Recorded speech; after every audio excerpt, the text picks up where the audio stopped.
നമസ്കാരം. മലയാളി വാർത്തയിലേക്ക് സ്വാഗതം. സാഹിത്യ അക്കാദമിയിലെ വിവാദങ്ങൾ തുടർക്കഥയാകുന്നു. CPMനും മുഖ്യമന്ത്രിക്ക് ഈ വിഷയത്തിൽ വലിയ നീരസം. സാഹിത്യ അക്കാദമിയിൽ ഏകോപനമില്ലെന്ന ആരോപണം ഏറെ നാളായി നിലനിൽക്കുന്നു.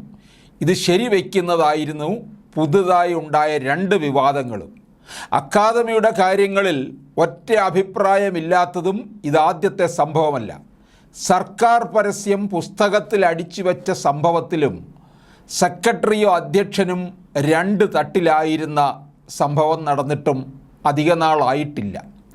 സാർവദേശീയ സാഹിത്യോത്സവമാണ് അക്കാദമിയിൽ കഴിഞ്ഞിട്ട് 2 നാളായിട്ടേ ഉള്ളൂ.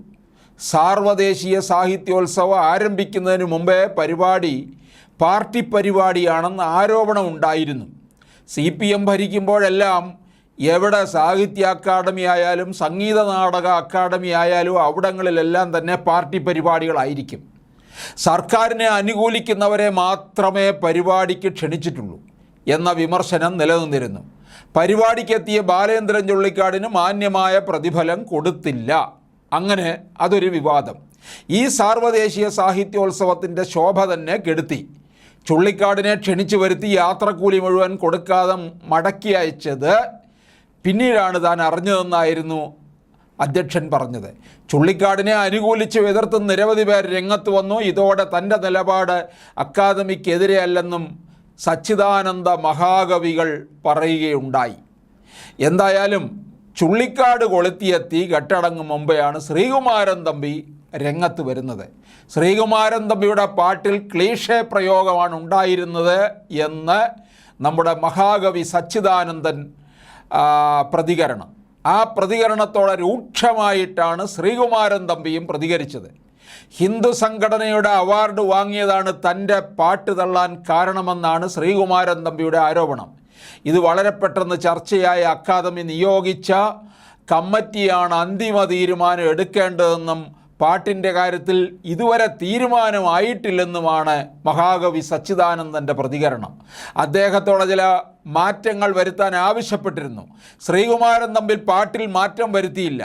അതിനെ തുടർന്ന് BK ഹരിനാരായണൻ്റെ പാട്ടാണ് ചില തിരുത്തലുകൾ വരുത്തി സ്വീകരിച്ചത്. ഹരിനാരായണനെയും ബിജിപാലിനെയും വിളിച്ച് സംഗീതം ചേർക്കും. ശേഷം പാട്ട് കമ്മിറ്റിക്ക് മുമ്പിൽ വയ്ക്കും. ഹരിനാരായണനാണ് സംഗീതം നൽകാൻ ബിജിപാലിനെ ശുപാർശ ചെയ്തത് എന്നും മഹാകവി സച്ചിദാനന്ദൻ പറയുന്നുണ്ട്. എന്തായാലും ഈ വലിയൊരു തലവേദന പിടിച്ചിരിക്കുകയാണ് നമ്മുടെ സാഹിത്യ അക്കാദമിക്ക്. ഈ സാഹിത്യ അക്കാദമി എന്തിനു വേണ്ടിയാണ് ഉണ്ടാക്കി വച്ചിരിക്കുന്നത്?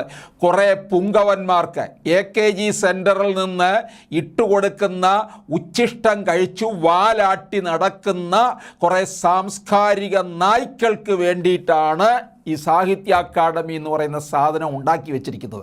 അത് ഇടിച്ചു നിരത്തിയിട്ട് അവിടെ അങ്ങ് ചൊറുതനം നടുന്നതായിരിക്കും ഏറ്റവും നല്ലത്.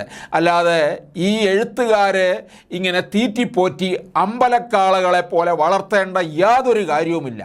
ഇവരുടെ ഒന്നും അവാർഡ് സ്വീകരിക്കാത്ത ചില എഴുത്തുകാർ മലയാളത്തിലുണ്ട്. ബാലേന്ദ്രൻ ചുള്ളിക്കാടും T പത്മനാഭനും ഒക്കെ. അങ്ങനെ തന്നെ എല്ലാവരും വരണം. പല മന്ത്രി പുങ്കവന്മാരുടെയും മുമ്പ് പോയി നട്ടെല്ലും വളച്ചു നിന്നിട്ട് അവരണിയിക്കുന്ന ഈ ഷാളും വാങ്ങിച്ചുകൊണ്ട് പോരുക, വാലാട്ടി നിൽക്കുക, കുറേ എച്ചിൽ തീനികളാണ് ഇവിടുത്തെ എഴുത്തുകാരെല്ലാം തന്നെ എന്ന് തെളിഞ്ഞിരിക്കുകയാണ്.